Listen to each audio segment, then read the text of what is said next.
প্রিয় ভাইরা, আমাদের এই পৃথিবীতে সবচেয়ে ভয়াবহ মানুষ কারা জানেন? যারা হচ্ছে মুনাফেক। আর মুনাফেকের অনেক বৈশিষ্ট্য আছে। এর মধ্যে অন্যতম বৈশিষ্ট্য হলো যে যারা মুমিন, অর্থাৎ যে মুমিনগণ 5 ওয়াক্ত নামাজ পড়েন, মহান রবের দরবারে শুকরিয়া আদায় করেন, অর্থাৎ দিন শেষে যারা ভালো পথে হাঁটেন, তাদের কাছে যে মুনাফেকি করা। এবার দেখেন একজন মুনাফেক আসলে কিভাবে মুনাফেকি করে। একজন মুনাফেক সে আসলে আমাদের আশপাশে অনেক ভালো মানুষ আছে, তো যারা বিশেষ করে ইমানদার, তাদের কাছে সে খুব ভালো সেজে থাকে বা তাদেরকে বুঝায়, অর্থাৎ ইমানদারদেরকে বুঝায় যে সে খুব ভালো এবং পরহেজগার মানুষ, অর্থাৎ আল্লাহভীরু মানুষ। কিন্তু সে গোপনে গোপনে এমন কিছু কাজ করে যেটা অত্যন্ত নিকৃষ্ট, অর্থাৎ একজন ইমানদার সে কাজের আশপাশেও যেতে পারে না।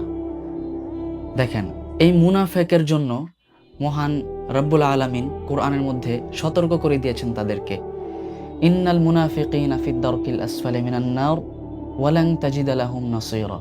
নিশ্চয়ই মুনাফেকরা জাহান্নামের আগুনের সবচেয়ে নিচের স্তরে থাকবে, আর তুমি তাদের জন্য কোনো প্রকার সাহায্যকারী খুঁজে পাবে না। নাউজুবিল্লাহ।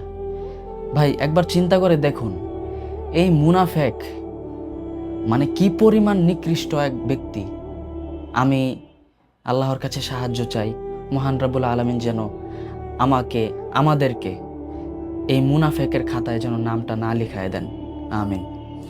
আর একবার ভাবুন, একবার যদি মুনাফেক হয়ে যায়, জাহান্নামের এক টুকরো আগুন, সুতা পরিমাণ আগুন কি আমাদের সহ্য করার ক্ষমতা আছে?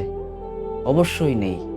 সেজন্য আমরা মুনাফেকের খাতায় আমাদের নাম না লিখাই, আর মহান রব্বুল আলামিনের কাছে সর্বদা প্রার্থনা করি, মহান রব্বুল আলামিন যেন আমাদেরকে মুনাফিকতা, অর্থাৎ এই যে নিকৃষ্ট একটি কাজ, এটা থেকে যেন সবসময় আমাদেরকে বিরত রাখেন। শয়তান সবসময় লেগে পড়ে আছে আমাদেরকে এই মুনাফেকের খাতায় নাম লেখানোর জন্য। শুধু মুনাফেকই না, আরও নিকৃষ্টতম কাজে লিপ্ত করানোর জন্য শয়তান সবসময় ওত পেতে আছে। প্রিয় ভাইরা, আসুন আমার এই ছোট্ট মেসেজটি যদি আপনাদের কানে পৌঁছায়, আমরা যেন সবসময় ভালো কাজের সাথে থাকি, মহান রবের সন্তুষ্টি অর্জনের জন্য যেন আমরা এগিয়ে চলি। আল্লাহ হাফেজ।